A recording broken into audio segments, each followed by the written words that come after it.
శ్రీ శ్రవణ ఛానల్కి చిన్నలందరికీ శ్రోతలందరికీ కూడాను మరొకసారి స్వాగతం. ఈరోజు మనం 58వ శ్లోకం అంటే ఇది చతుర్థ అధ్యాయం కిందకి చెప్పబడుతుంది అనమాట. ఇందులో అమ్మవారి నేత్రద్వయం అయిపోయిన తర్వాత ఆవిడ నుదుటి భాగానికి సంబంధించింది ఆవిడ కణతల గురించి చెప్తున్న సౌందర్యం అనమాట. అది దాన్ని తెలుసుకుందాం మనం ఈరోజు. శంకరుల వారు ఈ శ్లోకంలో మనకి దాన్ని ఎంత అందంగా ఎంత చమత్కారంగా చెప్తున్నారో తెలుసుకుందాం. ముందుగా బాలార్క గారు పాడిన శ్లోకాన్ని వినేద్దాం.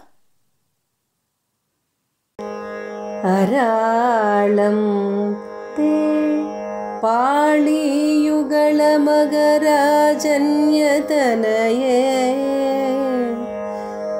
నకేశామాధత్తే కుసుమశరకోదండకుతుకం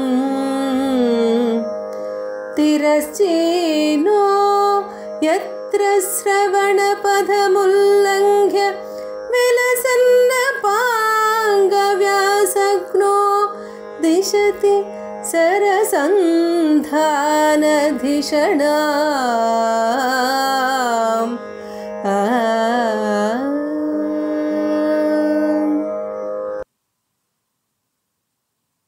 శంకరుడు వారు ఈ శ్లోకంలో అమ్మవారి కరుణా కటాక్ష దృష్టి నాపై కాస్త ప్రసరించమ్మా అన్నారు.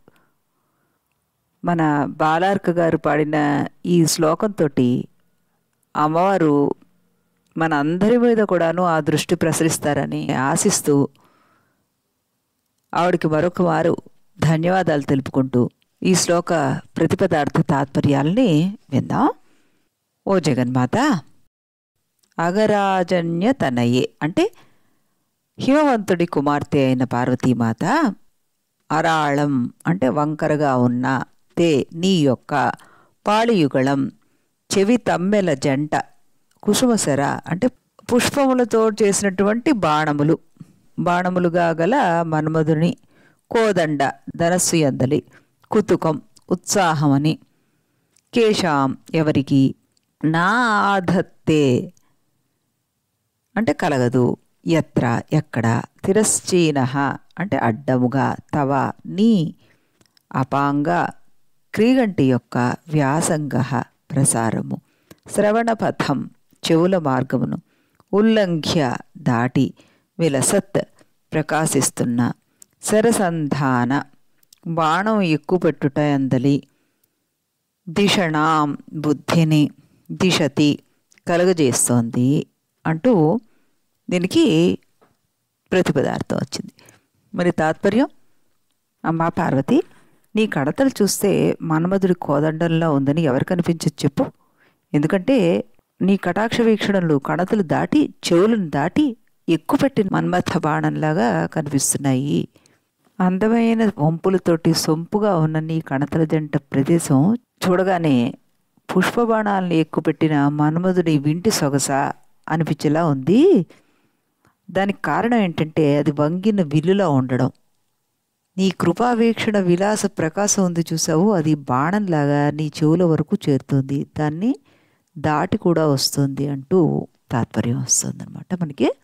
ఆ తెలుగులో కూడాను మనం పద్యాన్ని విన్న తర్వాత దీని విశ్లేషణలోకి వెళ్దాం.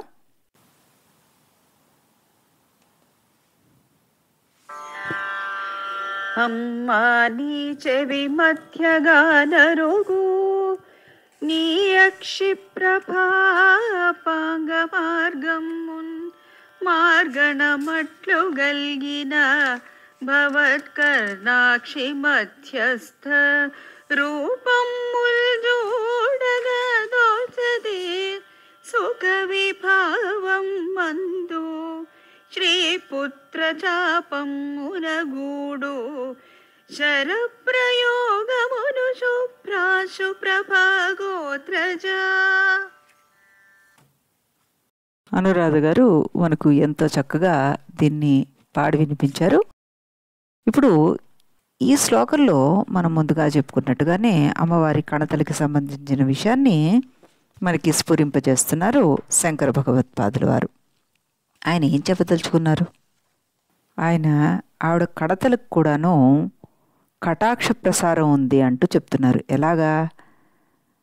వంగి వంకరగా ఉన్న ఆ కణతల జంట చెరకు వంటి మన్మధుని విల్లుతోటి పోల్చదగింది. బహు అందంగా సోయగాలతో విరజిల్లుతోంది.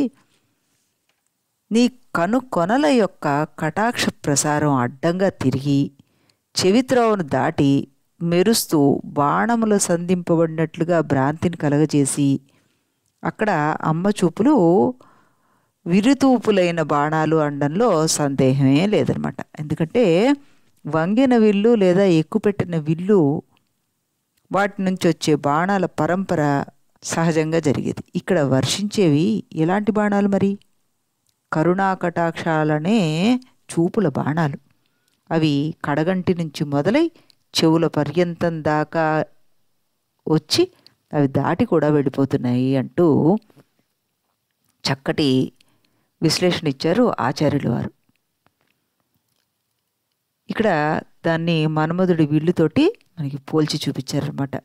ఎక్కుపెట్టిన విల్లు బాణాలు వదలాలి కదా, అవి అమ్మవారి కరుణార్థపూరితమైన శరాలే తప్ప అన్యాలేవి కావు అంటూ చక్కగా చెప్పారు శంకరుల వారు. బ్రహ్మాది దేవతలే వర్ణించలేని, ఎంత వర్ణించినా తనివి తీరని అమ్మవారి అందాన్ని ఆదిశంకరుల వారు భక్తి పారవస్యంతో దర్శించి తన అనుభూతిని మనకి పంచి ఇచ్చే శ్లోకాలు ఈ సౌందర్యలహరిలో మనకి నిక్షిప్తమై ఉన్నాయి. దీర్ఘమైన కనులకి చెవులకి మధ్య ఉండే ఈ ప్రదేశం కణత అని మనం చెప్పుకుంటున్నాం. అదే అందమైన మన్మధుడి విల్లుగా మారి ఈ అమ్మవారి కృపా కటాక్ష వీక్షణాలు మనపై ప్రసరించడానికి సహాయపడుతుంది అంటూ ఆ విధంగా శంకరుల వారు ఇందులో ప్రయోగాన్ని మనకి చూపించారనమాట. అమ్మవారి ముఖంలో భ్రూ నేత్ర వీక్షణాదులతో పాటు కణతల భాగం కూడా మన్మధుడి లక్ష్య సాధనానికి ఉపకరణమై గోచరిస్తోంది అంటూ ఈ శ్లోకంలో మనం అర్థం చెప్పుకోవచ్చు అనమాట. దీనికి మనం యంత్రం కనుక చెప్పుకుంటే ఈ శ్లోకానికి యంత్రం షట్కోణము, క్లీం బీజ షట్యుక్తం, శ్రీం బీజ సహితము, త్రిశూల షట్కయుతం అనమాట. ఇది ఈ శ్లోక పఠనం వల్ల రాజప్రియత్వము, వ్యాధి నివారణ జరుగుతాయంటూ పెద్దలు చెప్తూ ఉంటారనమాట. శ్లోకాన్ని మనం ఎన్నిసార్లైనా చదువుకోవచ్చు. యంత్రము బీజాక్షర విషయానికి వస్తే మాత్రం మనం గురుముఖతః నేర్చుకోవాల్సిందే. కాబట్టి ఎవరు కూడాను తమంతట తాము ప్రాక్టీస్ చేయకుండా ఏదైనా నేర్చుకోవాలంటే గురువులను సంప్రదించి నేర్చుకోవాల్సిందిగా విజ్ఞప్తి.